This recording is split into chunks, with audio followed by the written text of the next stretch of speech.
నమస్కారం ఘంటారావానికి స్వాగతం. ముందుగా ప్రధానాంశాలు. నెల్లూరు సెంట్రల్ జైలుకు వైసీపీ నేత కాకాణి గోవర్ధన్ రెడ్డి. క్వాడ్జ్ అక్రమ తవ్వకాల కేసులో రిమాండ్ విధించిన వెంకటగిరి కోర్టు.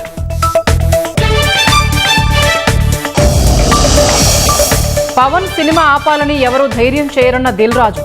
ఏపీ ప్రభుత్వానికి తప్పుడు సమాచారం వెళ్లిందంటూ వివరణ.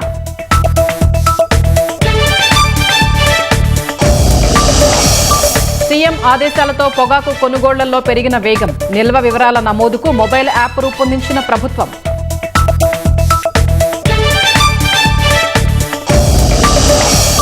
మూడు రోజుల మహానాడు పండుగకు ముస్తాబైన కడప. పార్టీ జెండాలు ఫ్లెక్సీలతో నగరమంతా పసుపుమయం.